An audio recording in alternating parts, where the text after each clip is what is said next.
This is Daniel and Revelation by Uriah Smith. Chapter 8. The Ram, Goat, and Little Horn. We now come once more, says Dr. Clark, to the Hebrew, the Chaldee part of the book being finished. As the Chaldeans had a particular interest both in the history and the prophecies from chapter 2, verse 4 to the end of chapter 7, the whole is written in Chaldee. But as the prophecies which remain concern times posterior to the Chaldean monarchy, and principally relate to the church and people of God generally, they are written in the Hebrew language, this being the tongue in which God chose to reveal all his counsels given under the Old Testament relative to the New. Verse 1. In the 3rd year of the reign of King Belshazzar, a vision appeared unto me, even unto me Daniel, after that which appeared unto me at the first. One prominent characteristic of the sacred writings, and one which should forever shield them from the charge of being works of fiction, is the frankness and freedom with which the writers state all the circumstances connected with that which they record. This verse states the time when the vision recorded in this chapter was given to Daniel. The 1st year of Belshazzar was BC 540. His 3rd year in which this vision was given would consequently be 538. If Daniel, as is supposed, was about 20 years of age when he was carried to Babylon in the 1st year of Nebuchadnezzar, NC 606, he was at this time about 88 years of age. The vision he speaks of as the one which appeared unto him at the first is doubtless the vision of the 7th chapter, which he had in the 1st year of Belshazzar. Verse 2. And I saw in a vision, and it came to pass when I saw that I was at Shushan in the palace, which is in the province of Elam, and I saw in a vision, and I was by the river of Ulai. As verse 1 states the time when, this verse gives the place where the vision was given. Shushan, as we learn from Prideaux, was the metropolis of the province of Elam. This was then in the hands of the Babylonians, and there the king of Babylon had a royal palace. Daniel, as minister of state and employed about the king's business, was accordingly in that place. Abradates, viceroy or prince of Shushan, revolted to Oirus, and the province was joined to the Medes and Persians. So that, according to the prophecy of Isaiah 21:2, Elam went up with the Medes to besiege Babylon. Under the Medes and Persians it regained its liberties, of which it had been deprived by the Babylonians, according to the prophecy of Jeremiah, chapter 49, 39, verse 3. Then I lifted up mine eyes and saw, and behold, there stood before the river a ram which had 2 horns, and the 2 horns were high, but one was higher than the other, and the higher came up last. 4. I saw the ram pushing westward and northward and southward, so that no beast might stand before him, neither was there any that could deliver out of his hand. But he did according to his will, and became great. In verse 20, an interpretation of this symbol is given us in plain language, the ram which thou sawest, having 2 horns, are the kings of Media and Persia. We have only, therefore, to consider how well the symbol answers to the power in question. The 2 horns represented the 2 nationalities of which the empire consisted. The higher came up last. This represented the Persian element, which, from being at first simply an ally of the Medes, came to be the leading division of the empire. The different directions in which the ram was seen pushing denote the directions in which the Medes and Persians carried their conquests. No earthly powers could stand before them while they were marching up to the exalted position to which the providence of God had summoned them. And so successfully were their conquests prosecuted that in the days of Ahasuerus, Esther 1:1, the Medo-Persian kingdom extended from India to Ethiopia, the extremities of the then-known world, over 127 provinces. The prophecy almost seems to fall short of the facts as stated in history, when it simply says that this power did according to his will, and became great. Verse 5. And as I was considering, behold, an he-goat came from the west on the face of the whole earth, and touched not the ground. And the goat had a notable horn between his eyes. 6. And he came to the ram that had 2 horns, which I had seen standing before the river, and ran unto him in the fury of his power. 7. And I saw him come close unto the ram, and he was moved with choler against him, and smote the ram, and brake his 2 horns. And there was no power in the ram to stand before him, but he cast him down to the ground and stamped upon him, and there was none that could deliver the ram out of his hand. As I was considering, says the prophet, and in this he sets an example for every lover of the truth, and all who have any regard for things higher than the objects of time and sense. When Moses saw the burning bush, he said, I will now turn aside and see this great sight. But how few are willing at the present time to turn aside from their pursuit of business or pleasure to consider the important themes to which both the mercy and providence of God are striving to call their attention. The symbol here introduced is also explained by the angel to Daniel. Verse 21. And the rough goat is the king or kingdom of Grecia. Concerning the fitness of this symbol to the Grecian or Macedonian people, Bishop Newton observes that the Macedonians, about 200 years before the time of Daniel, were called Aegeid, the goat's people, the origin of which name he explains, according to heathen authors, as follows. Caranus, their first king, going with a great multitude of Greeks to seek new habitations in Macedonia, was advised by an oracle to take the goats for his guides to empire, and afterward, seeing a herd of goats flying from a violent storm, he followed them to Edessa, and there fixed the seat of his empire, and made the goats his ensigns or standards, and called the city/Egg, or the goats' town, and the people Aegiada, or the goats' people. The city of Ajax, or Aga, was the usual burying place of the Macedonian kings. It is also very remarkable that Alexander's son by Roxana was named Alexander Aegus, or the son of the goat, and some of Alexander's successors are represented in their coins with goat's horns. Dissertation on the Prophecies, page 238. The goat came from the west. Grecia lay west of Persia, on the face of the whole earth. He covered all the ground as he passed. That is, he swept everything before him. He left nothing behind. He touched not the ground. Such was the marvelous celerity of his movements that he did not seem to touch the ground, but to fly from point to point with the swiftness of the wind. The same feature is brought to view by the 4 wings of the leopard in the vision of chapter 7. The notable horn between his eyes. This is explained in verse 21 to be the first king of the Macedonian Empire. This king was Alexander the Great. Verses 6 and 7 give a concise account of the overthrow of the Persian Empire by Alexander. The contests between the Greeks and Persians are said to have been exceedingly furious, and some of the scenes as recorded in history are vividly brought to mind by the figure used in the prophecy, a ram standing before the river, and the goat running unto him in the fury of his power. Alexander first vanquished the generals of Darius at the river Graniang in Phrygia. He next attacked and totally routed Darans at the passes of Issus in Cilicia, and afterward on the plains of Arbela in Syria. This last battle occurred BC 331 and marked the conclusion of the Persian Empire, for by this event Alexander became complete master of the whole country.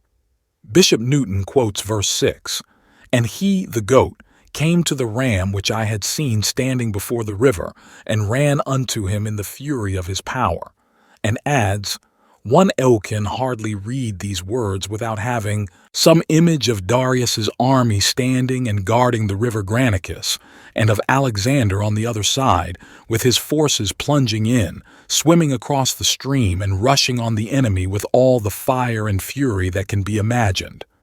Ed. page 239.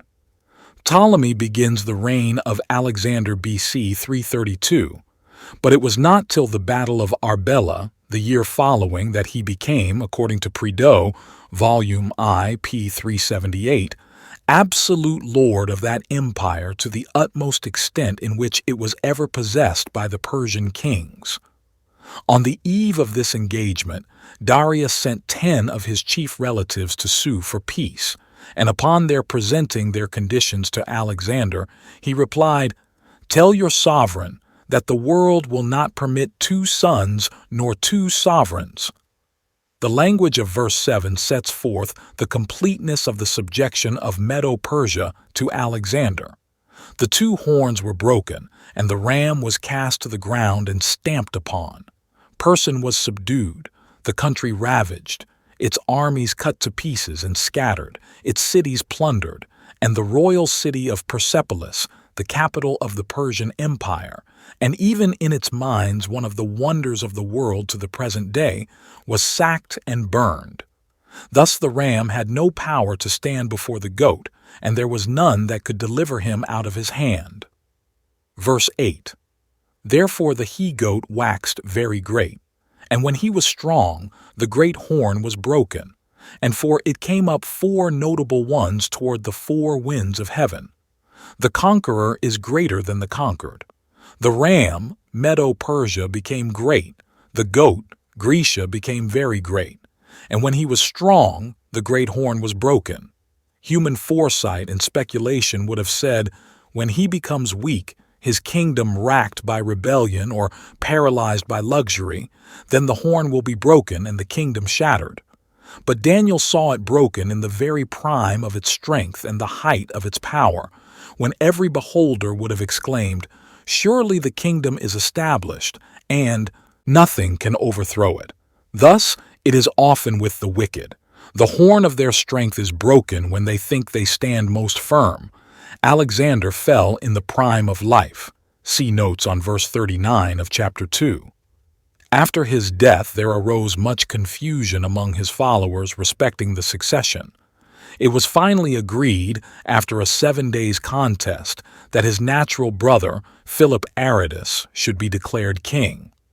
By him, and Alexander's infant sons, Alexander Aegus and Hercules, the name and show of the Macedonian Empire were for a time sustained, but all these persons were soon murdered, and the family of Alexander being then extenet, the chief commanders of the army, who had gone into different parts of the empire as governors of the provinces, assumed the title of kings. They thereupon fell to leaguing and warring with one another to such a degree that, within the short space of 15 years from Alexander's death, the number was reduced to how many? 5, no. 3, no. 2, no. But 4, just the number specified in the prophecy. For 4 notable horns were to come up toward the 4 winds of heaven in place of the great horn that was broken. These were 1. Cassander, who had Greece and the neighboring countries; 2. Lysimachus, who had Asia Minor; 3. Selenius, who had Syria and Babylon, and from whom came the line of kings known as the Seleucid, so famous in history; and 4. Ptolemy, son of Lagus, who had Egypt, and from whom sprang the Lagida. These held dominion toward the 4 winds of heaven. Cassander had the western parts, Lysimachus had the northern regions, Selenius possessed the eastern countries, and Ptolemy had the southern portion of the empire. These 4 horns may therefore be named Macedonia, Thrace, which then included Asia Minor, and those parts lying on the Hellespont and Bosporus, Syria, and Egypt. Verse 9. And out of one of them came forth a little horn, which waxed exceeding great, toward the south, and toward the east, and toward the pleasant land. 10. And it waxed great even to the host of heaven, and it cast down some of the host and of the stars to the ground, and stamped upon them. 11. Yea, he magnified himself even to the prince of the host, and by him the daily sacrifice was taken away, and the place of his sanctuary was cast down. 12. And an host was given him against the daily sacrifice by reason of transgression, and it cast down the truth to the ground. and it practiced and prospered. A third power is here introduced into the prophecy. In the explanation which the angel gave to Daniel of these symbols, this one is not described in language so definite as that concerning Medo-Persia and Greece. Hence, a flood of wild conjecture is at once let loose. Had not the angel, in language which cannot be misunderstood, stated that Medo-Persia and Grecia were denoted by the ram and the he-goat, it is impossible to tell what application men would have given us of those symbols. Probably, they would have applied them to anything and everything but the right objects. Leave men a moment to their own judgment in the interpretation of prophecy, and we immediately have the most sublime exhibitions of human feigning. There are two lending applications of the symbol now under consideration, which are all that need be noticed in these brief thoughts. The first is that the little horn here introduced denotes the Syrian king Antiochus Epiphanes. The second, that it denotes the Roman power. It is an easy matter to test the claims of these two positions. Does it mean Antiochus? If so, this king must fulfill the specifications of the prophecy. If he does not fulfill them, the application cannot be made to him. The little horn came out of one of the four horns of the goat. It was then a separate power, existing independently of and distinct from any of the horns of the goat. Was Antiochus such a power? 1. Who was Antiochus? From the time that Seleucus made himself king over the Syrian portion of Alexander's empire, thus constituting the Syrian horn of the goat, until that country was conquered by the Romans, 26 kings ruled in succession over that territory. The eighth of these, in order, was Antiochus Epiphanes. Antiochus, then, was simply one of the 26 kings who constituted the Syrian horn of the goat. He was, for the time being, that horn. Hence he could not be at the same time a separate and independent power, or another and remarkable horn, as the little horn was. 2. If it were proper to apply the little horn to any one of these 26 Syrian kings, it should certainly be applied to the most powerful and illustrious of them all. But Antiochus Epiphanes did not by any means sustain this character. Although he took the name Epiphanes, that is, the illustrious, he was illustrious only in name. For nothing, says Prideaux, on the authority of Polybius Livy and Diodorn Suillus, could be more alien to his true character. For, on account of his vile and extravagant folly, some thinking him a fool and others a madman, they changed the name of Epiphanes, the illustrious, into Epimanes, the madman. 3. Antiochus the Great, the father of Epiphanes, being terribly defeated in a war with the Romans, was enabled to procure peace only by the payment of a prodigious sum of money and the surrender of a portion of his territory. And, as a pledge that he would faithfully adhere to the terms of the treaty, he was obliged to give hostages, among whom was this very Epiphanes, his son, who was carried to Rome. The Romans ever after maintained this ascendancy. 4. The little horn waxed exceeding great.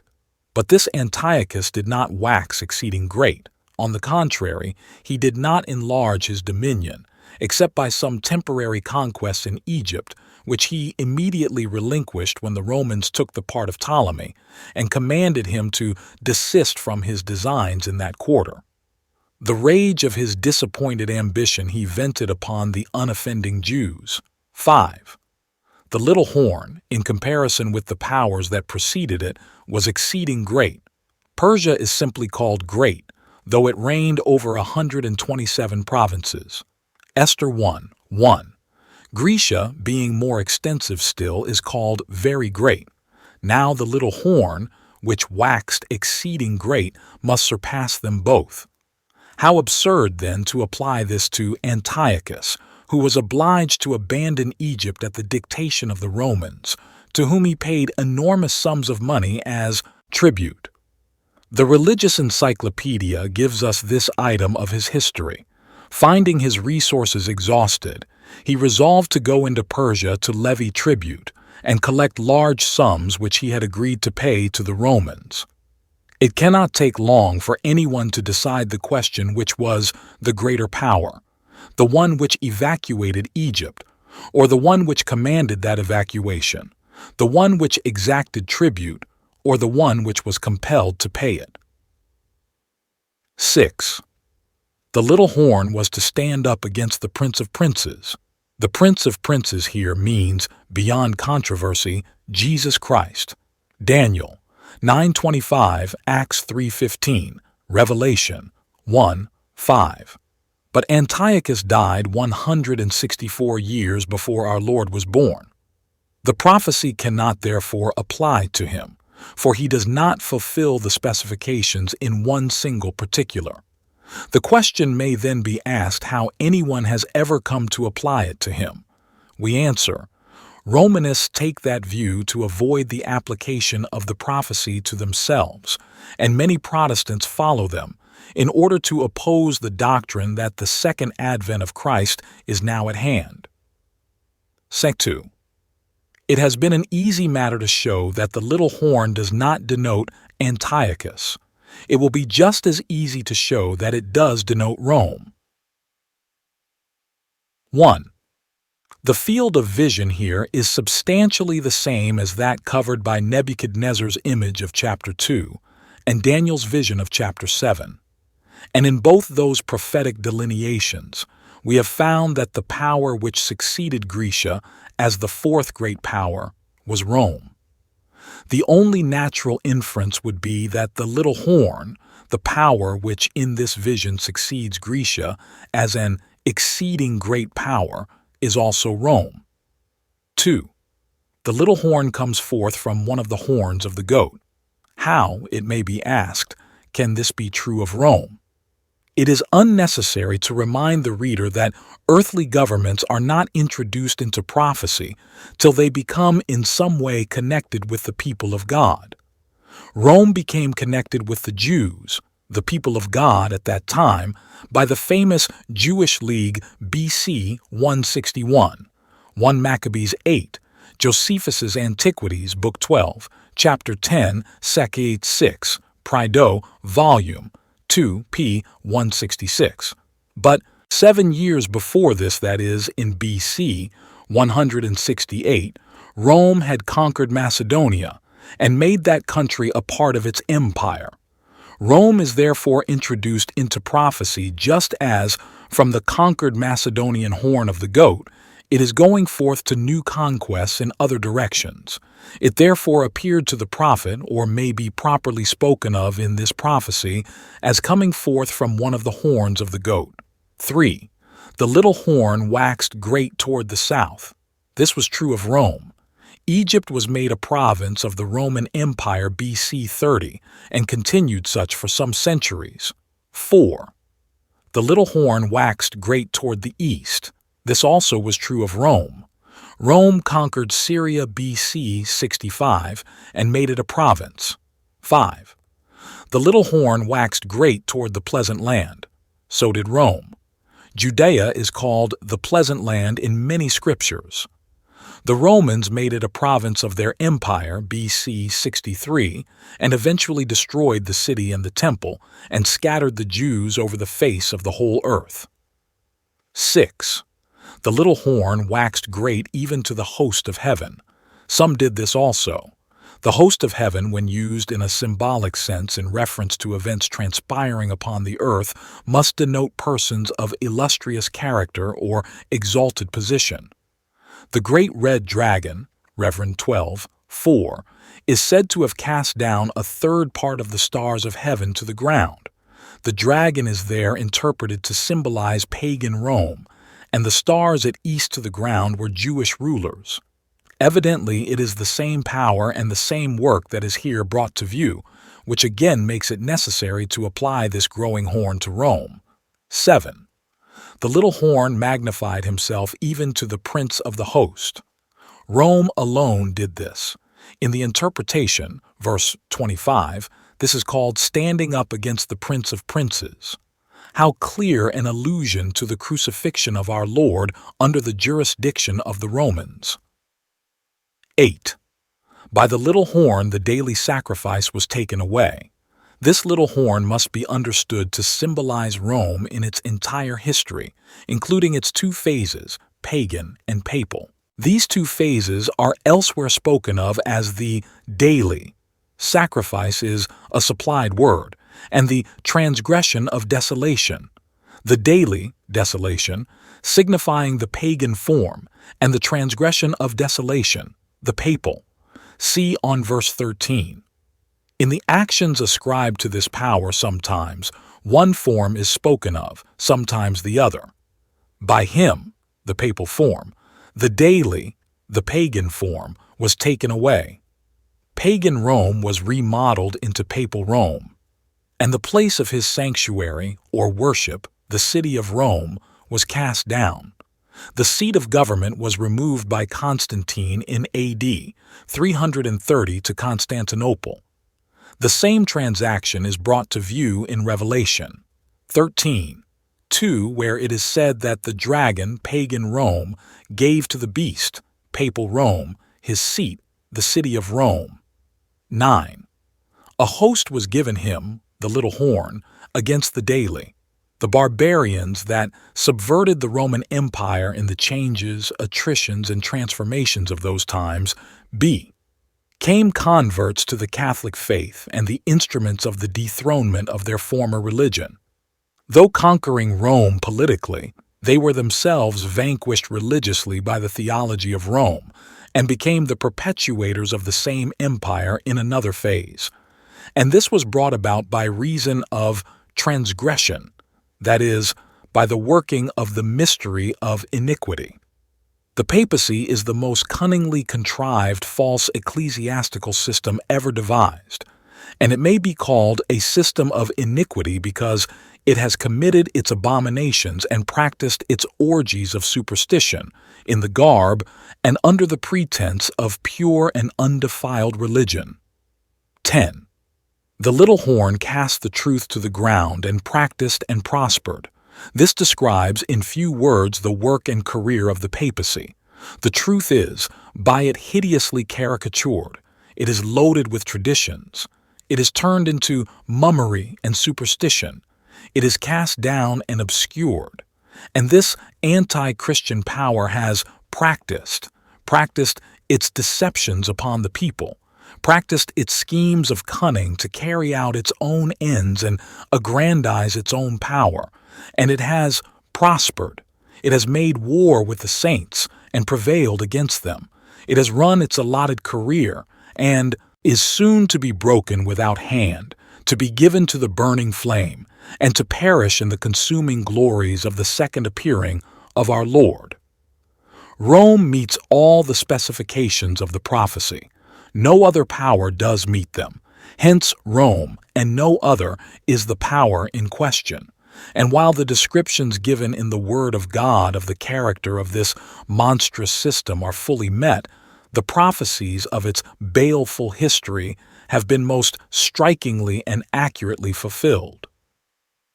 Verse 13. Then I heard one saint speaking, and another saint said unto that certain saint which spake, How long shall be the vision concerning the daily sacrifice, and the transgression of desolation, to give both the sanctuary and the host to be trodden under foot? 14. And he said unto me, Unto 2,300 days, then shall the sanctuary be cleansed, the time. These two verses close the vision proper of chapter 8, and they introduce the one remaining point which of all others would naturally be of the most absorbing interest to the prophet and to all the church, namely, the time the desolating powers previously brought to view were to continue. How long shall they continue their course of oppression against God's people and of blasphemy against high heaven? Daniel, if time had been given, might perhaps have asked this question himself, but God is ever ready to anticipate our wants and sometimes to answer even before we ask. Hence, two celestial beings appear upon the scene, holding a conversation in the hearing of the prophet upon this question which it is so important that the church should understand. Daniel heard one saint speaking. What this saint spoke at this time we are not informed, but there must have been something either in the matter or the manner of this speaking which made a deep impression upon the mind of Daniel, inasmuch as he uses it in the very next sentence as a designating title, calling the angel that certain saint which spake. He may have spoken something of the same nature as that which the seven thunders of the Apocalypse uttered, Rev. 10:3, and which, for some good reason, John was restrained from writing. But another saint asked this one that spake an important question, how long the vision? And both the question and the answer are placed upon record, which is prima facie evidence that this is a matter which it was designed that the church should understand.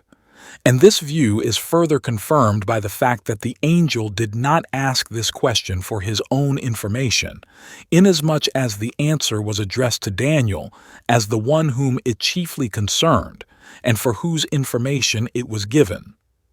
And he said unto me, said Daniel, recording the answer to the angel's question, unto 2,300 days, then shall the sanctuary be cleansed. The daily sacrifice. We have proof in verse 13 that sacrifice is the wrong word to be supplied in connection with the word daily.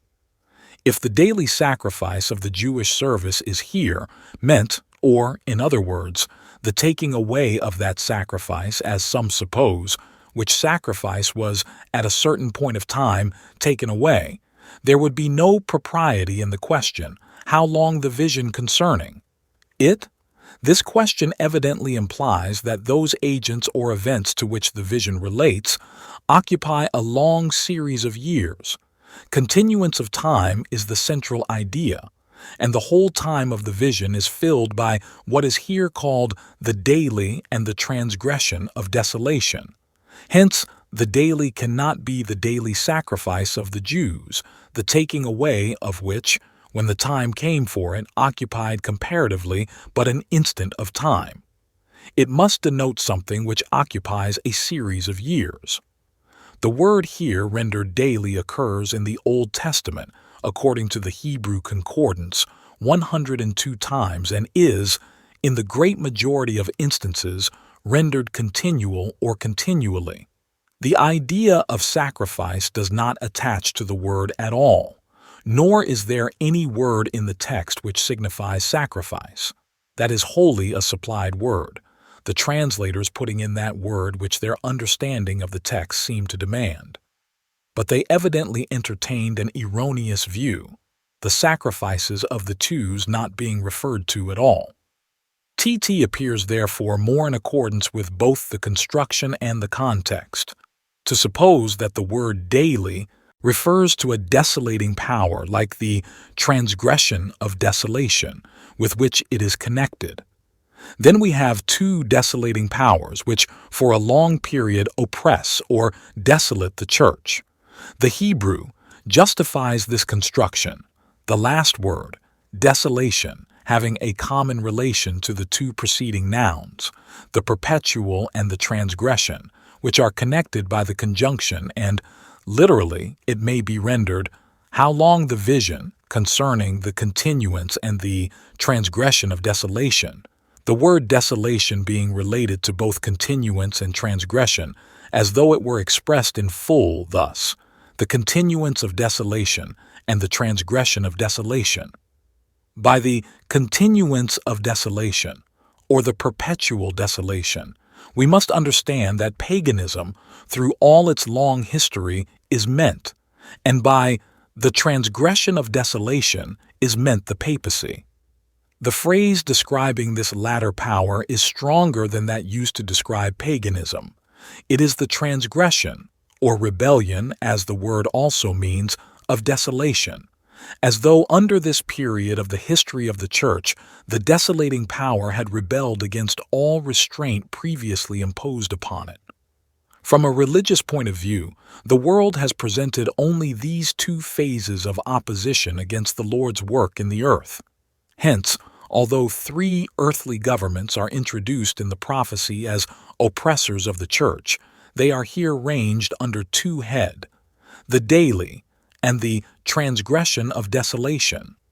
Medo-Persia was pagan, Grecia was pagan, Rome in its first phase was pagan. These all were embraced in the daily. Then comes the papal form, the transgression of desolation, a marvel of craft and cunning, an incarnation of fiendish bloodthirstiness and cruelty. No wonder the cry has gone up from suffering martyrs, from age to age. How long, O Lord, how long? And no wonder the Lord, in order that hope might not wholly die out of the hearts of his downtrodden, waiting people, has lifted before them the veil of futurity, showing them the consecutive events of the world's history, till all these persecuting powers shall meet an utter and everlasting destruction, and giving them glimpses beyond of the unfading glories of their eternal inheritance. The Lord's eye is upon his people. The furnace will be heated no hotter than necessary to consume the dross. It is through much tribulation we are to enter the kingdom, and the word tribulation is from tribulum, a threshing sledge. Blow after blow must be laid upon us, till all the wheat is beaten free from the chaff, and we are made fit for the heavenly garner. But not a kernel of wheat shall be lost. Says the Lord to his people, "Ye are the light of the world, the salt of the earth." In his eaves there is nothing else on the earth of consequence or importance. Hence the peculiar question here asked, how long the vision respecting the daily and the transgression of desolation? Concerning what? The glory of earthly kingdoms, the skill of renowned warriors, the fame of mighty conquerors, the greatness of human empire? No, but concerning the sanctuary and the host, the people and worship of the Most High. How long shall they be trodden underfoot? Here is where all heaven's interest and sympathy are enlisted. He who touches the people of God touches not mere mortals, weak and helpless, but omnipotents. He opens an account which must be settled at the bar of heaven, and soon all these accounts will be adjusted. The iron heel of oppression will itself be rushed, and a people will be brought out of the furnace prepared to shine as the stars forever and ever. To be one who is an object of interest to heavenly beings, one whom the providence of God is engaged to preserve while here and crown with immortality hereafter. What an exalted position! How much higher than that of any king, president, or potentate of earth? Reader, are you one of the number? Respecting the 2300 days, introduced for the first time in verse 14, there are no data in this chapter from which to determine their commencement and else, or tell what portion of the world's history they cover. It is necessary, therefore, for the present to pass them by. Let the reader be assured, however, that we are not left in any uncertainty concerning those days. The declaration respecting them is a part of a revelation which is given for the instruction of the people of God, and is consequently to be understood. They are spoken of in the midst of a prophecy which the angel Gabriel was commanded to make Daniel understand, and it may be safely assumed that Gabriel somewhere carried out this instruction. It will accordingly be found that the mystery which hangs over these days in this chapter is dispelled in the next. The sanctuary. Connected with the 2300 days is another subject of equal importance, which now presents itself for consideration, namely, the sanctuary. And with this is also connected the subject of its cleansing. An examination of these subjects will reveal the importance of having an understanding of the commencement and termination of the 2300 days, that we may know when the great event called the cleansing of the sanctuary is to transpire. For all the inhabitants of the earth, as will in due time appear, have a personal interest in that solemn work. Several objects have been claimed by different ones as the sanctuary here mentioned. 1. The earth.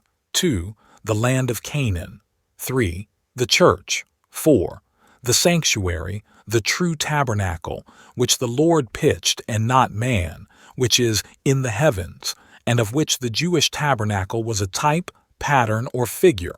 Hebrews 8, 1, 2, 9, 23, 24. These conflicting claims must be decided by the Scriptures, and fortunately, the testimony is neither meager nor ambiguous. 1. Is the earth the sanctuary? The word sanctuary occurs in the Old and New Testaments 144 times, and from the definitions of lexicographers and its use in the Bible, we learn that it is used to signify a holy or sacred place, a dwelling place for the Most High. If therefore the earth is the sanctuary, it must answer to this definition. But what single characteristic pertaining to this earth is found which will satisfy the definition? It is neither a holy nor a sacred place, nor is it a dwelling place for the Most High. It has no mark of distinction except as being a revolted planet, marred by sin, scarred and withered by the curse. Moreover, it is nowhere in all the Scriptures called the sanctuary. Only one text can be produced in favor of this view, and that only by an uncritical application. Isaiah 60:13 says, "The glory of Lebanon shall come unto thee, the fir tree, the pine tree, and the box together, to beautify the place of my sanctuary, and I will make the place of my feet glorious." This language undoubtedly refers to the new earth, but even that is not called the sanctuary, but only the place of the sanctuary, just as it is called the place of the Lord's feet, an expression which probably denotes the continual presence of God with His people, as it was revealed to John when it was said, "Behold, the tabernacle of God is with men, and He will dwell with them, and they shall be His people, and God Himself shall be with them, and be their God." Revelation 21:3. All that can be said of the earth, therefore, is that when renewed, it will be the place where the sanctuary of God will be located. It can present not a shadow of a change to being the sanctuary at the present time, or the sanctuary of the prophecy. 2. Is the land of Canaan the sanctuary? So far as we may be governed by the definition of the word, it can present no better claim than the earth to that distinction. If we inquire where in the Bible it is called the sanctuary, a few texts are brought forward which seem to be supposed by some to furnish the requisite testimony. The first of these is Exodus 15:17.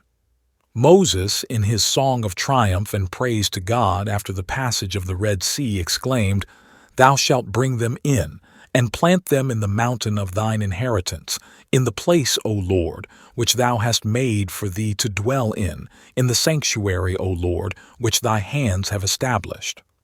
A writer who urges this text says, "I ask the reader to pause and examine and settle the question most distinctly before he goes further. What is the sanctuary here spoken of?" But it would be far safer for the reader not to attempt to settle the question definitely from this one isolated text before comparing it with other scriptures. Moses here speaks in anticipation. His language is a prediction of what God would do for His people.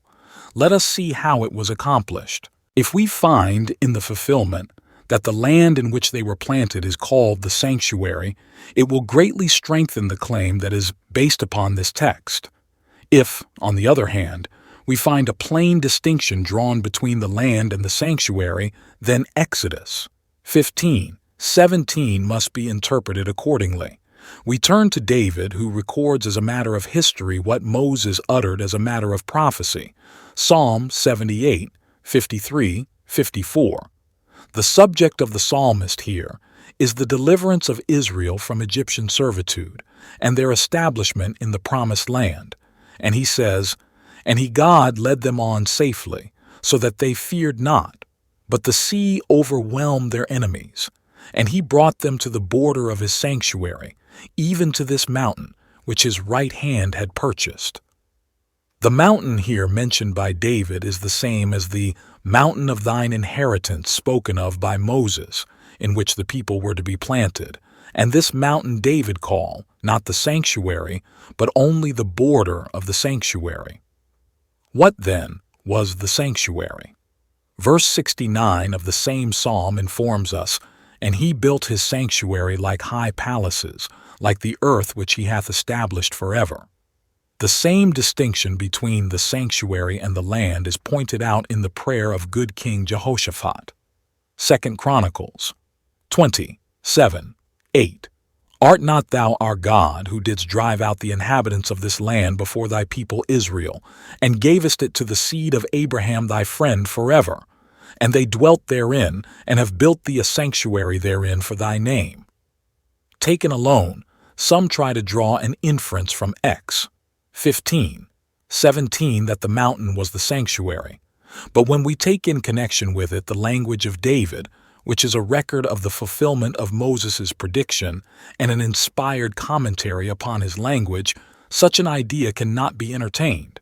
For David plainly says that the mountain was simply the border of the sanctuary, and that in that border or land the sanctuary was built like high palaces, reference being made to the beautiful temple of the Jews, the center and symbol of all their worship.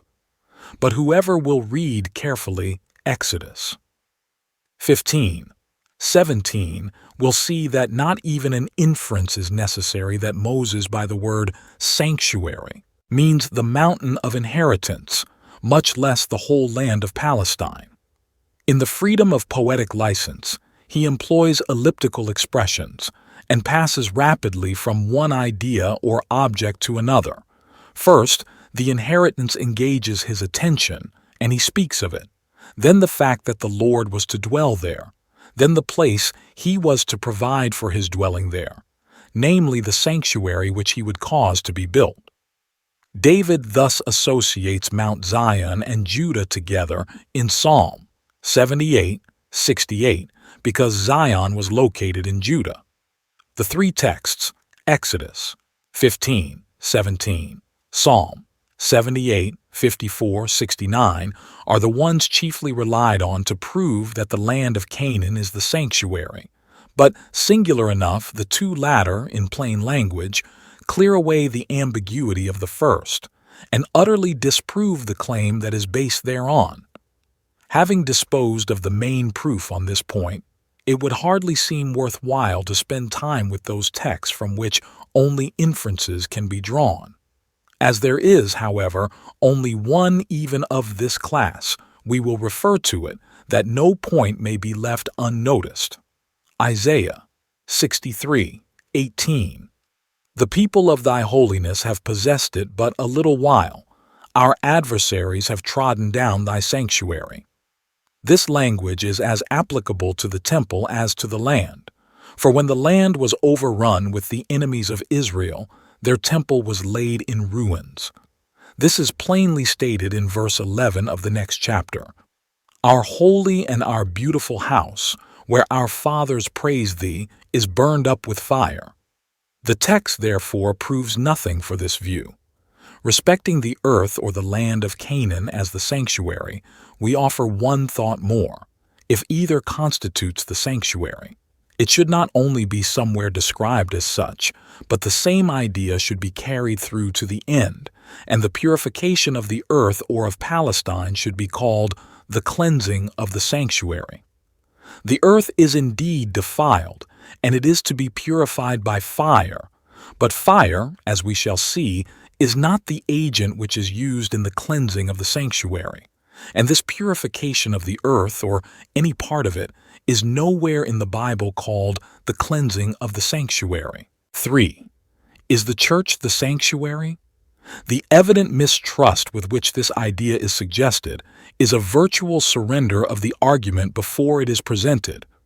The one solitary text adduced in its support is Psalm 114, 1, 2, 4. When Israel went out of Egypt, the house of Jacob, from a people of strange language, Judah was his sanctuary, and Israel his dominion. Should we take this text in its most literal sense, what would it prove respecting the sanctuary? It would prove that the sanctuary was confined to one of the 12 tribes, and hence that a portion of the church only, not the whole of it, constitutes the sanctuary. But this, proving too little for the theory under consideration, proves nothing. Why Judah is called the sanctuary in the text quoted need not be a matter of perplexity when we remember that God chose Jerusalem, which was in Judah, as the place of his sanctuary. But chose, says David, the tribe of Judah, the Mount Zion which he loved. And he built his sanctuary like high palaces, like the earth which he hath established forever. This clearly shows the connection which existed between Judah and the sanctuary.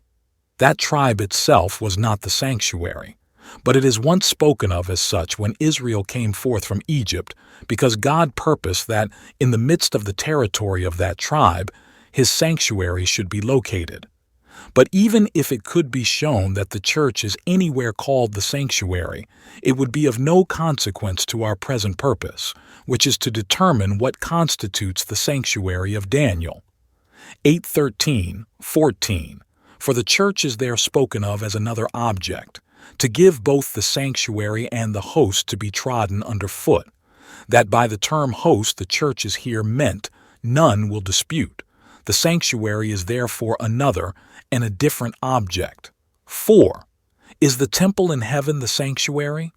There now remains but this one claim to be examined, namely, that the sanctuary mentioned in the text is what Paul calls in Hebrews the true tabernacle, which the Lord pitched and not man, to which he expressly gives the name of the sanctuary, and which he locates in the heavens, of which sanctuary there existed under the former dispensation first in the tabernacle, built by Moses, and afterward in the temple at Jerusalem, pattern, type, or figure. And let it be particularly noticed that on the view here suggested rests our only hope of ever understanding this question, for we have seen that all other positions are untenable. No other object which has ever been supposed by anyone to be the sanctuary, the earth, the land of Canaan, or the church, can for a moment support such a claim. If, therefore, we do not find it in the object before us, we may abandon the search in utter despair. We may discard so much of revelation as still unrevealed, and may cut out from the sacred page, as so much useless reading, the numerous passages which speak on this subject. All those, therefore, who, rather than that so important a subject should go by default, are willing to lay aside all preconceived opinions and cherished views, will approach the position before us with intense anxiety and unbounded interest. They will lay hold of any evidence that may here be given us, as a man bewildered in a labyrinth of darkness would lay hold of the thread which was his only guide to lead him forth again to light. It will be safe for NS to put ourselves in imagination in the place of Daniel and view the subject from his standpoint. What would he understand by the term sanctuary as addressed to him? If we can ascertain this, it will not be difficult to arrive at correct conclusions on this subject. His mind would inevitably turn, on the mention of that word, to the sanctuary of that dispensation, and certainly he well knew what that was. His mind did turn to Jerusalem, the city of his fathers, which was then in ruins, and to their beautiful house, which, as Isaiah laments, was burned with fire. And so, as was his wont with his face turned toward the place of their once venerated temple, he prayed God to cause his face to shine upon his sanctuary, which was desolate. By the word sanctuary, Daniel evidently understood their temple at Jerusalem, but Paul bears testimony which is most explicit on this point. Hebrews 9:1. Then verily the first covenant had also ordinances of divine service and a worldly sanctuary. This is the very point which at present we are concerned to determine. What was the sanctuary of the first covenant? Paul proceeds to tell us. Hear him. Verses 2-5.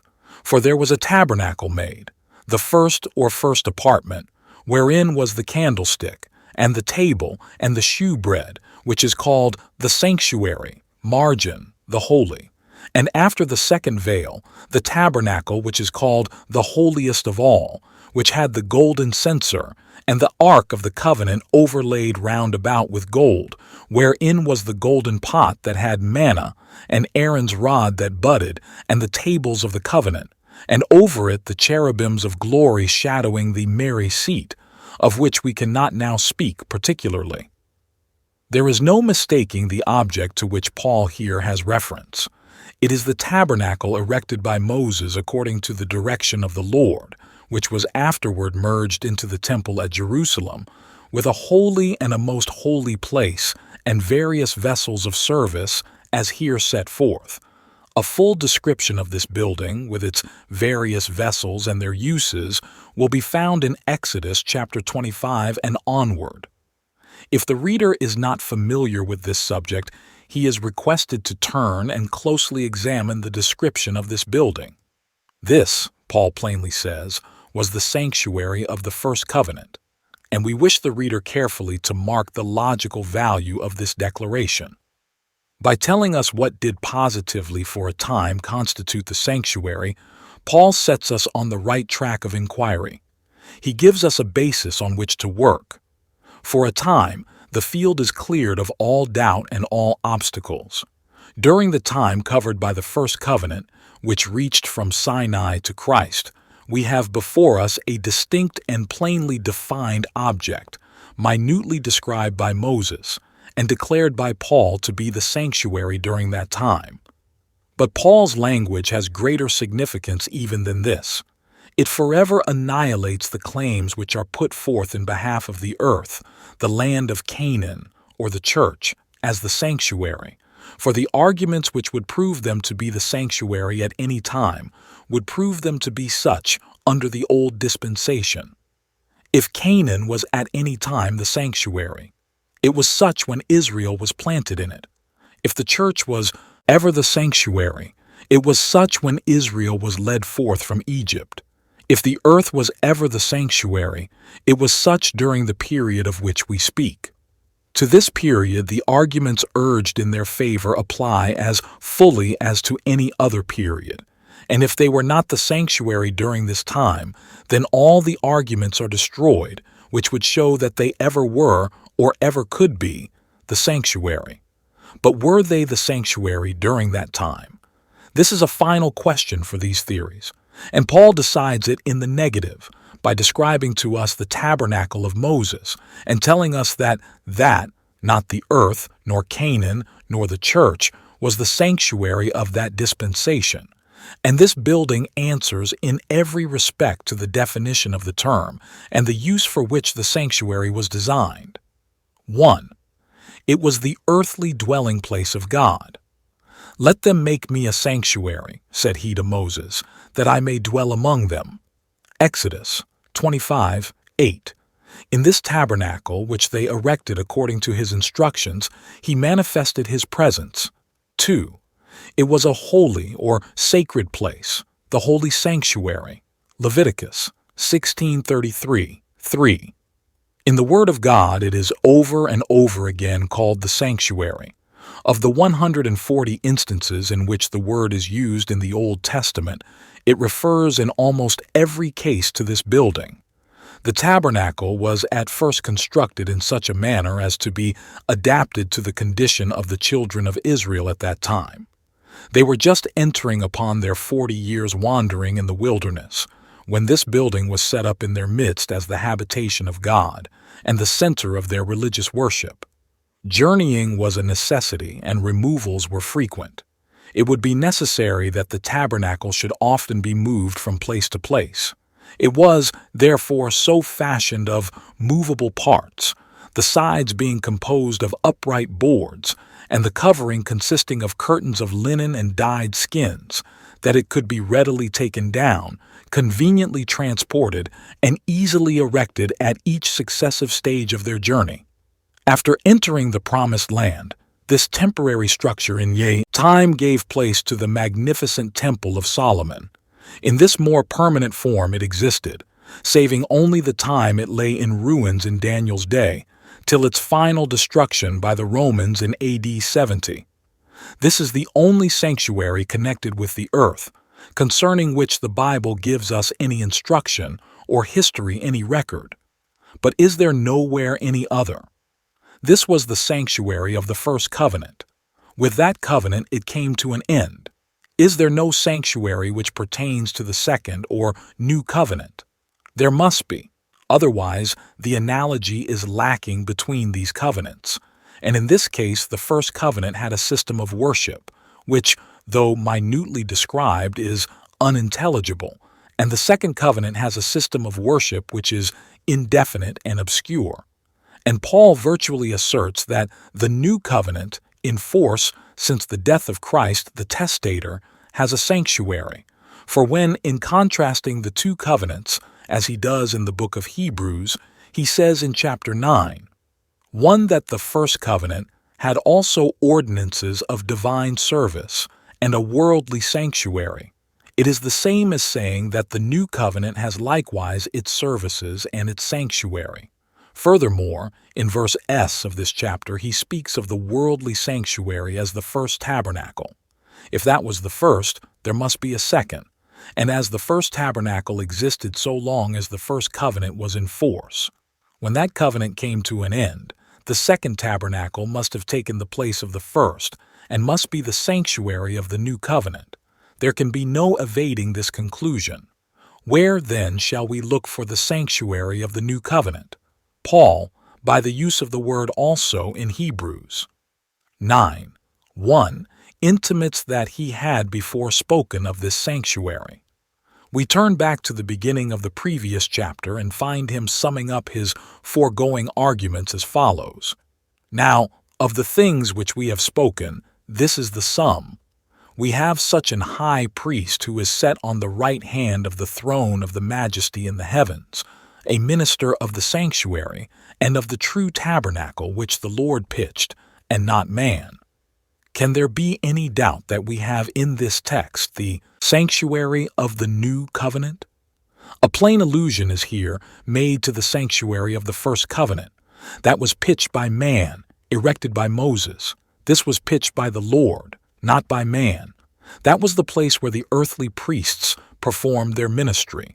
This is the place where Christ, the high priest of the new covenant, performs his ministry. That was on earth. This is in heaven. That was therefore very properly called by Paul a worldly sanctuary. This is a heavenly one. This view is further sustained by the fact that the sanctuary built by Moses was not an original structure, but was built after a pattern. The great original existed somewhere else.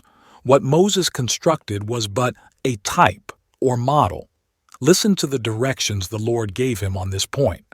"According to all that I show thee, after the pattern of the tabernacle, and the pattern of all the instruments thereof, even so shall ye make it." Exodus 25:9. "And look that Thon make them after their pattern, which was showed thee in the mount." Verse 10. To the same end see Exodus 26:30, 27:8, Acts 7:44. Now, of what was the earthly sanctuary a type or figure?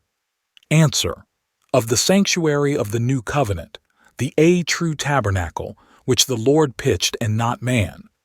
The relation which the first covenant sustains to the second throughout is that of type to antitype. Its sacrifices were types of the greater sacrifice of this dispensation. Its priests were types of our Lord in his more perfect priesthood. Their ministry was performed unto the shadow and example of the ministry of our high priest above, and the sanctuary where they ministered was a type or figure of the true sanctuary in heaven, where our Lord performs his ministry. All these facts are plainly stated by Paul in a few verses to the Hebrews. Chapter 8:4-5. For if he, Christ, were on earth, he should not be a priest, seeing that there are priests that offer gifts according to the law, who serve unto the example and shadow of heavenly things, as Moses was admonished of God when he was about to make the tabernacle. For see, saith he, that thou make all things according to the pattern showed to thee in the mount. This testimony shows that the ministry of the earthly priests was a shadow of Christ's priesthood, and the evidence Paul brings forward to prove it is the direction which God gave to Moses to make the tabernacle, according to the pattern showed him in the mount. This clearly identifies the pattern showed to Moses in the mount with the sanctuary, or true tabernacle, in heaven, where our Lord ministers mentioned 3 verses before.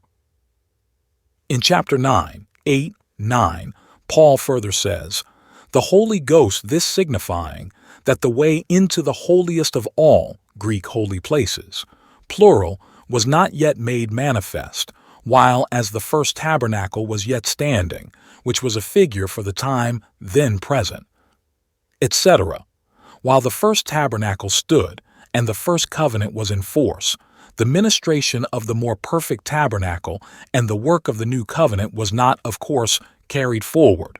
But when Christ came, a high priest of good things to come, when the first tabernacle had served its purpose, and the first covenant had ceased, then Christ, raised to the throne of the majesty in the heavens as a minister of the true sanctuary, entered by his own blood, verse 12, into the holy place, where also the Greek has the plural, the holy places, having obtained eternal redemption for us. Of these heavenly holy places, therefore, the first tabernacle was a figure for the time then present. If any further testimony is needed, he speaks, in verse 23, of the earthly tabernacle, with its apartments and instruments, as patterns of things in the heavens. And in verse 24, he calls the holy places made with hands, that is, the earthly tabernacle erected by Moses, figures of the true, that is, the tabernacle in heaven. This view is still further corroborated by the testimony of John. Among the things which he was permitted to behold in heaven, he saw 7 lamps of fire burning before the throne, Revelation 4:5. He saw an altar of incense and a golden censer, chapter 8:3. He saw the ark of God's testament, chapter 11:19, and all this in connection with a temple in heaven, Revelation 11:19, 15:8. These objects every Bible reader must at once recognize as implements of the sanctuary. They owed their existence to the sanctuary and were confined to it, to be employed in the ministration connected therewith. As without the sanctuary they had not existed, so wherever we find these, we may know that there is the sanctuary, and hence the fact that John saw these things in heaven in this dispensation is proof that there is a sanctuary there, and that he was permitted to behold it. However reluctant a person may have been to acknowledge that there is a sanctuary in heaven, the testimony that has been presented is certainly sufficient to prove this fact. Paul says that the tabernacle of Moses was the sanctuary of the first covenant. Moses says that God showed him in the mount a pattern, according to which he was to make this tabernacle. Paul testifies again that Moses did make it according to the pattern, and that the pattern was the true tabernacle in heaven, which the Lord pitched, and not man, and that of this heavenly sanctuary the tabernacle erected with hands was a true figure, or representation. And finally, John, to corroborate the statement of Paul that this sanctuary is in heaven, bears testimony as an eyewitness that he beheld it there. What further testimony could be required? Nay, more, what further is conceivable? So far as the question as to what constitutes the sanctuary is concerned, we now have the subject before us in one harmonious whole. The sanctuary of the Bible, mark it. All, dispute it who can, consists first of the typical tabernacle established with the Hebrews at the exode from Egypt, which was the sanctuary of the first covenant, and secondly, of the true tabernacle in heaven, of which the former was a type or figure, which is the sanctuary of the new covenant. These are inseparably connected together as type and antitype. From the antitype we go back to the type, and from the type we are carried forward naturally and inevitably to the antitype. We have said that Daniel would at one understand by the word sanctuary the sanctuary of his people at Jerusalem. So would anyone under that dispensation. But does the declaration of Dan 8:14 have reference to that sanctuary? That depends upon the time to which it applies. All the declarations respecting the sanctuary which apply under the old dispensation have respect, of course, to the sanctuary of that dispensation, and all those declarations which apply in this dispensation must have reference to the sanctuary of this dispensation. If the 2300 days, at the termination of which the sanctuary is to be cleansed, ended in the former dispensation, the sanctuary to be cleansed was the sanctuary of that time. If they reach over into this dispensation, the sanctuary to which reference is made is the sanctuary of this dispensation, the new covenant sanctuary in heaven. This is a point which can be determined only by a further argument on the 2300 days, and this will be found in Remarks on Dan 9:24, where the subject of time is resumed and explained. What we have thus far said respecting the sanctuary has been only incidental to the main question in the prophecy. That question has respect to its cleansing. Unto 2300 days, then shall the sanctuary be cleansed. But it was necessary first to determine what constituted the sanctuary before we could understandingly examine the question of its cleansing. For this, we are now prepared. Having learned what constitutes the sanctuary, the question of its cleansing and how it is accomplished is soon decided. Having learned what constitutes the sanctuary, the question the Bible must have some service connected with it which is called its cleansing. There is no account in the Bible of any work so named as pertaining to this earth, the land of Canaan, or the church, which is good evidence that none of these objects constitutes the sanctuary. There is such a service connected with the object which we have shown to be the sanctuary, and which, in reference to both the earthly building and the heavenly temple, is called its cleansing. Does the reader object to the idea of there being anything in heaven which is to be cleansed? Is this a barrier in the way of his receiving the view here presented? Then his controversy is not with this work but with Paul, who positively affirms this fact. But before he decides against the apostle, we ask the objector to examine carefully in reference to the nature of this cleansing, as he is here undoubtedly laboring under an utter misapprehension. The following are the plain terms in which Paul affirms the cleansing of both the earthly and the heavenly sanctuary. And almost all things are by the law purged with blood, and without shedding of blood is no remission. It was therefore necessary that the patterns of things in the heavens should be purified with these, but the heavenly things themselves with better sacrifices than these. Hebrews 9:22-23. In the light of foregoing arguments, this may be paraphrased thus: It was therefore necessary that the tabernacle, as erected by Moses, with its sacred vessels, which were patterns of the true sanctuary in heaven, should be purified or cleansed with the blood of calves and goats. But the heavenly things themselves, the sanctuary of this dispensation, the true tabernacle which the Lord pitched, and not man, must be cleansed with better sacrifices, even with the blood of Christ.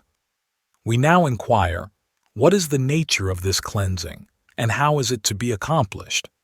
According to the language of Paul, just quoted, it is performed by means of blood. The cleansing is not, therefore, a cleansing from physical uncleanness or impurity, for blood is not the agent used in such a work, and this consideration should satisfy the objector's mind in regard to the cleansing of the heavenly things. The fact that Paul speaks of heavenly things to be cleansed does not prove that there is any physical impurity in heaven, for that is not the kind of cleansing to which he refers. The reason Paul assigns why this cleansing is performed with blood is because without the shedding of blood there is no remission, Remission, then, that is, the putting away of sin, is the work to be done. The cleansing, therefore, is not physical cleansing, but a cleansing from sin. But how came sins connected with the sanctuary, either the earthly or the heavenly, that it should need to be cleansed from them? This question is answered by the ministration connected with the type, to which we now turn. The closing chapters of Exodus give us an account of the construction of the earthly sanctuary and the arrangement of the service connected therewith. Leviticus opens with an account of the ministration which was there to be performed. All that it is to our purpose to notice here is one particular branch of the service, which was performed as follows. The person who had committed sin brought his victim to the door of the tabernacle. Upon the head of this victim he placed his hand for a moment and, as we may reasonably infer, confessed over him his sin.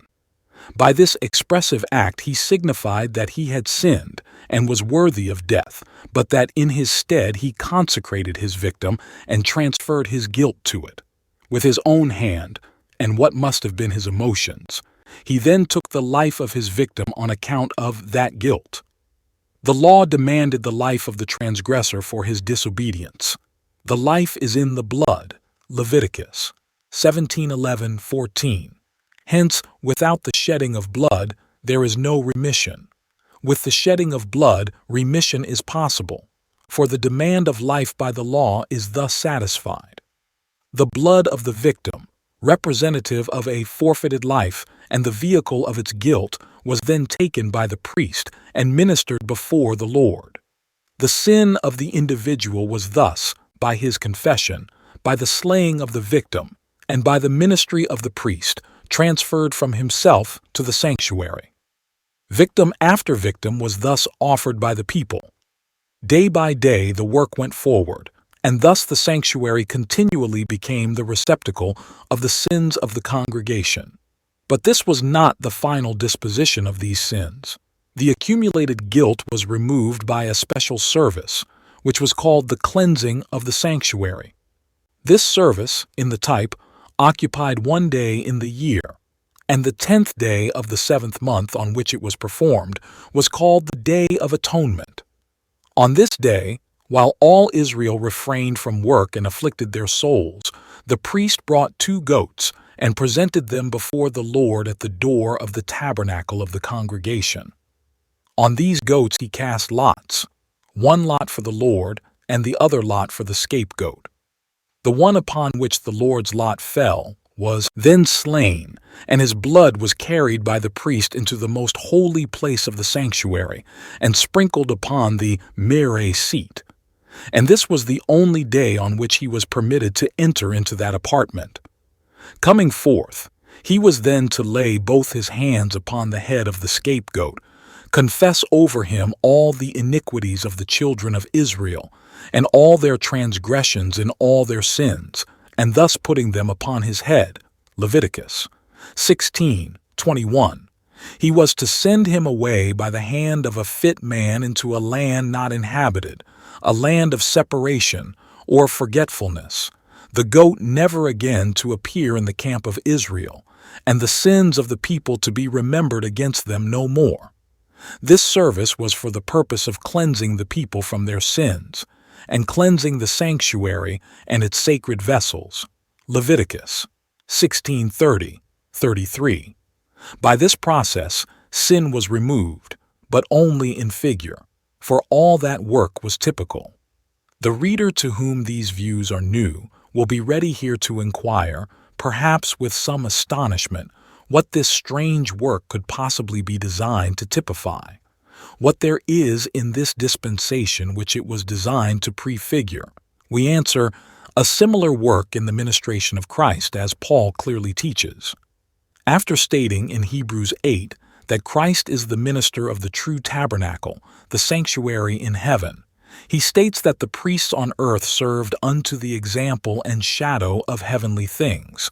In other words, the work of the earthly priests was a shadow, an example, a correct representation, so far as it could be carried out by mortals, of the ministration of Christ above.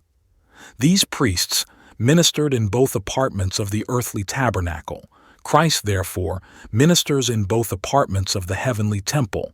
For that temple has two apartments, or it was not correctly represented by the earthly, and our Lord officiates in both, or the service of the priest on earth was not a correct shadow of his work. But Paul directly states that he ministers in both apartments, for he says that he has entered into the holy place, Greek, ra'aya, the holy places, by his own blood. Hebrews 9:12. There is therefore a work performed by Christ in his ministry in the heavenly temple, corresponding to that performed by the priests in both apartments of the earthly building. But the work in the second apartment, or most holy place, was a special work to close the yearly round of service and cleanse the sanctuary.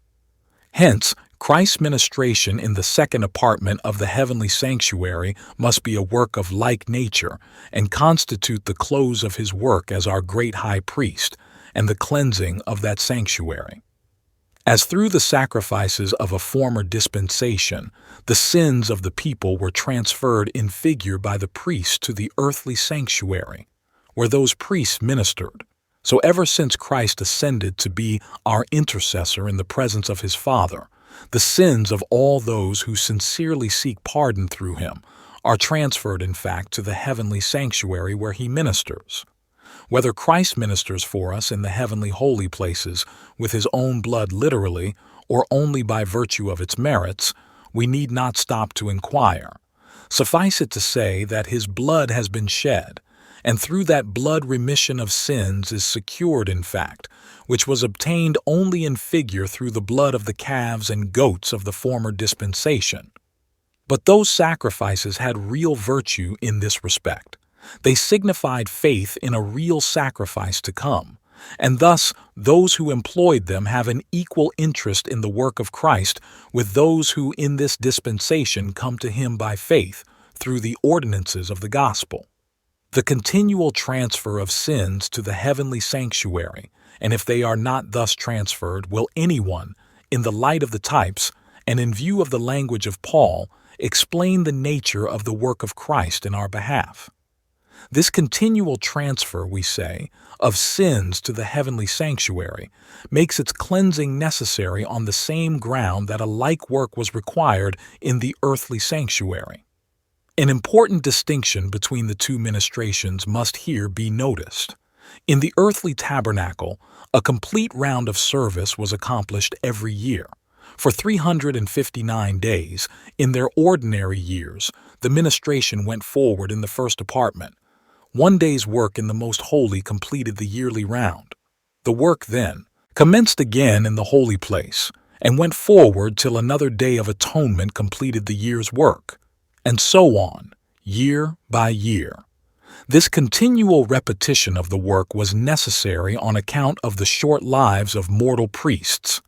But no such necessity exists in the case of our divine Lord, who ever liveth to make intercession for us.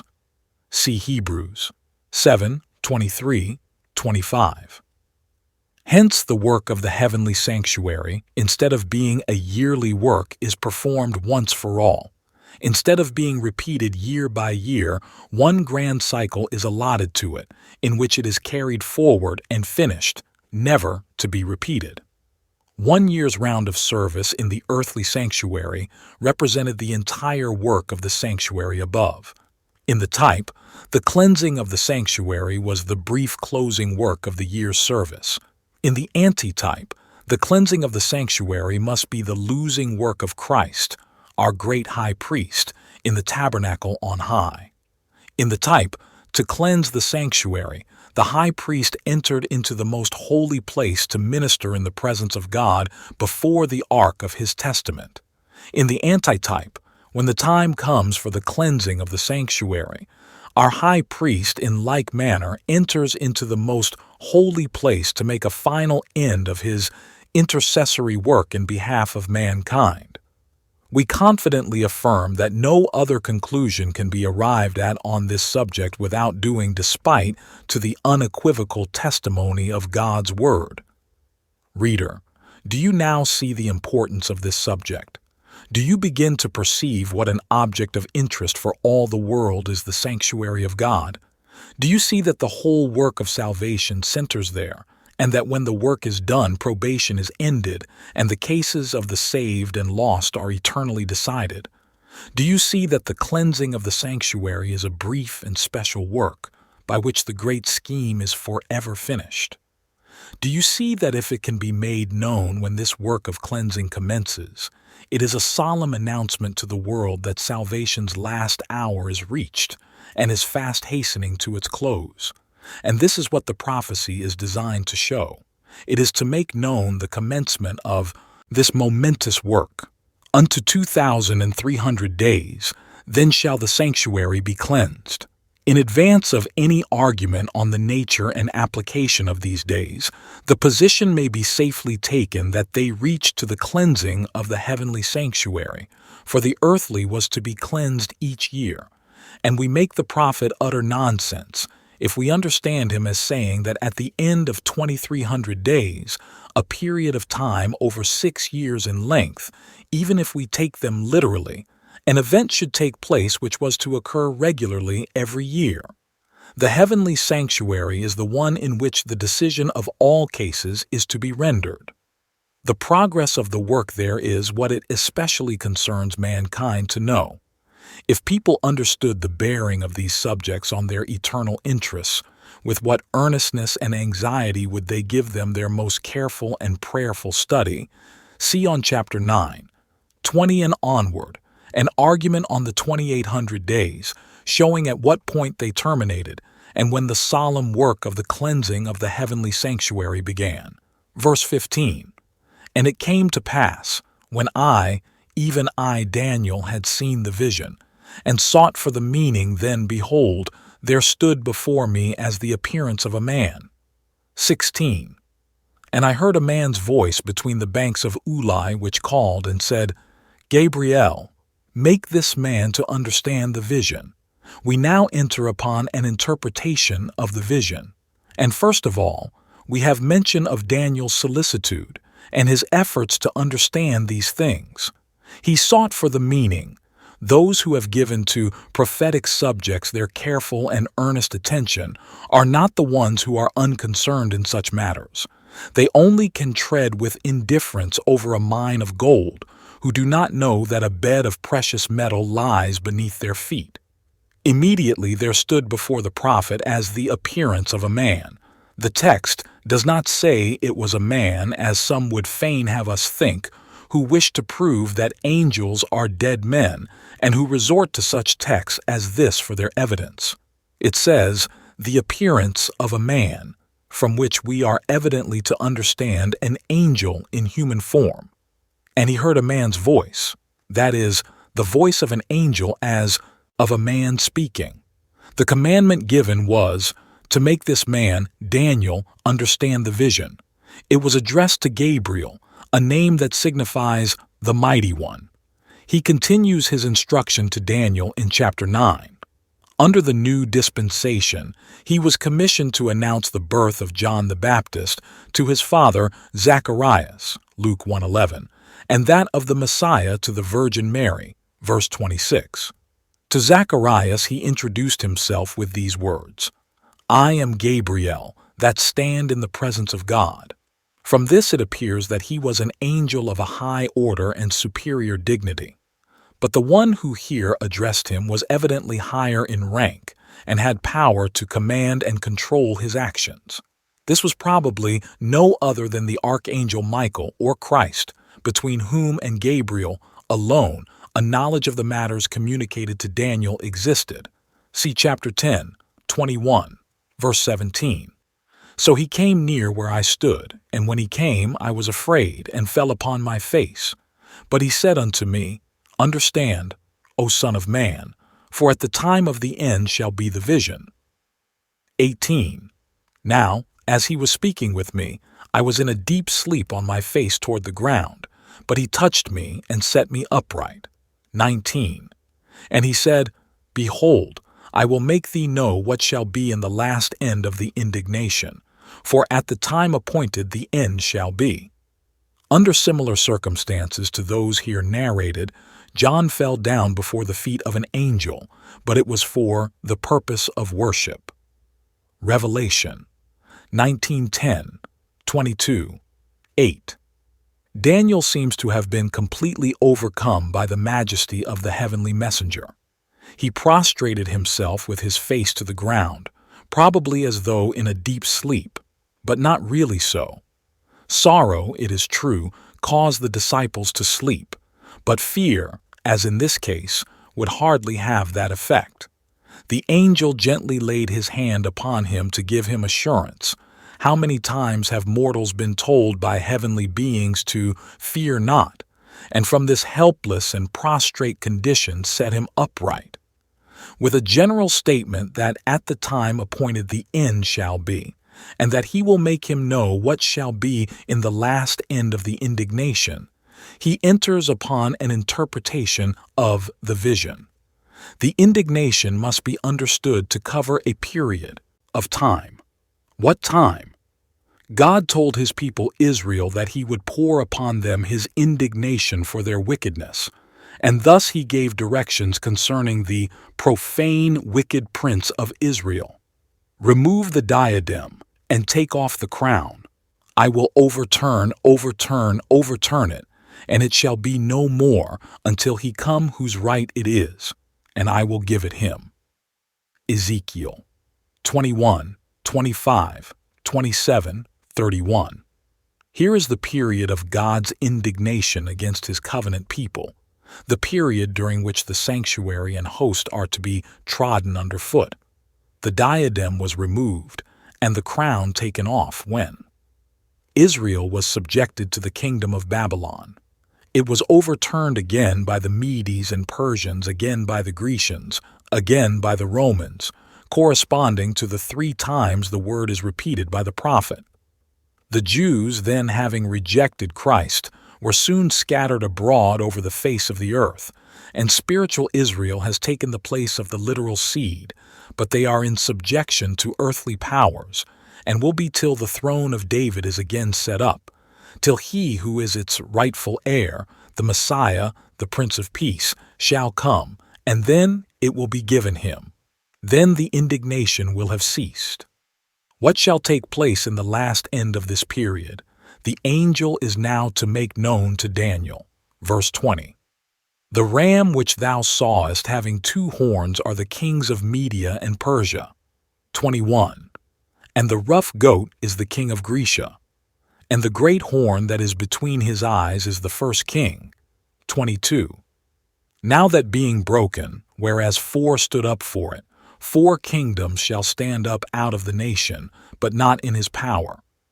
As the disciples said to the Lord, so may we here say of the angel who spake to Daniel, Lo, now speakest thou plainly, and speakest no proverb. This is an explanation of the vision in language as plain as need be given. See on verses 3-8. The distinguishing feature of the Persian Empire, the union of the 2 nationalities which composed it, is represented by the 2 horns of the ram. Grecia attained its greatest glory as a unit under the leadership of Alexander the Great, a general as famous as the world has ever seen. This part of her history is represented by the first phase of the goat, during which time the one notable horn symbolized Alexander the Great. Upon his death, the kingdom fell into fragments, but almost immediately consolidated into 4 grand divisions, represented by the second phase of the goat, when it had 4 horns which came up in the place of the first, which was broken. These divisions did not stand in his power. None of them possessed the strength of the original kingdom. These great waymarks in history, on which the historian bestows volumes, the inspired penman here gives us in sharp outline, with a few strokes of the pencil and a few dashes of the pen. Verse 23. And in the latter time of their kingdom, when the transgressors are come to the full, a king of fierce countenance and understanding dark sentences shall stand up. 24. And his power shall be mighty, but not by his own power, and he shall destroy wonderfully, and shall prosper, and practice, and shall destroy the mighty and the holy people. 25. And through his policy also he shall cause craft to prosper in his hand, and he shall magnify himself in his heart, and by peace shall destroy many. He shall also stand up against the prince of princes, but he shall be broken without hand. This power succeeds to the 4 divisions of the goat kingdom in the latter time of their kingdom, that is, toward the termination of their career. It is, of course, the same as the little horn of verse 9 and onward. Apply it to Rome as set forth in remarks on verse 9, and all is harmonious and clear. A king of fierce countenance. Moses, in predicting punishment to come upon the Jews from this same power, calls it a nation of fierce countenance. Deuteronomy 28, 49, 50. No people made a more formidable appearance in warlike array than the Romans. Understanding dark sentences. Moses, in the scripture just referred to, says, "Whose tongue thou shalt not understand." This could not be said of the Babylonians, Persians, or Greeks in reference to the Jews, for the Chaldean and Greek languages were used to a greater or less extent in Palestine. This was not the case, however, with the Latin. When the transgressors are come to the full. All along, the connection between God's people and their oppressors is kept in view. It was on account of the transgressions of his people that they were sold into captivity, and their continuance in sin brought more and more severe punishment. At no time were the Jews more corrupt morally as a nation than at the time they came under the jurisdiction of the Romans. Mighty, but not by his own power. The success of the Romans was owing largely to the aid of their allies and divisions among their enemies, of which they were ever ready to take advantage. He shall destroy wonderfully. The Lord told the Jews by the prophet Ezekiel that he would deliver them to men who were skillful to destroy. How full of meaning is such a description, and how applicable to the Romans. In taking Jerusalem, they slew 1,100,000 Jews and made 97,000 captives. So wonderfully did they destroy this once mighty and holy people, and what they could not accomplish by force, they secured by artifice. Their flatteries, fraud, and corruption were as fatal as their thunderbolts of war. And Rome, finally, in the person of one of its governors, stood up against the Prince of Princes by giving sentence of death against Jesus Christ. But he shall be broken without hand, an expression which identifies the destruction of this power with the smiting of the image of chapter 2. Verse 26. And the vision of the evening and the morning which was told is true. Wherefore shut thou up the vision, for it shall be for many days. 27. And I, Daniel, fainted and was sick certain days. Afterward I rose up and did the king's business, and I was astonished at the vision, but none understood it. The vision of the evening and the morning is that of the 2,300 days. In view of the long period of oppression and the calamities which were to come upon his people, Daniel fainted and was sick certain days. He was astonished at the vision, but did not understand it. Why did not Gabriel at this time fully carry out his instructions and cause Daniel to understand the vision? Because Daniel had received all that he could then bear. Further instruction is therefore deferred to a future time. Thanks for watching. Make sure to like, subscribe, and share this video with anyone you can. God bless.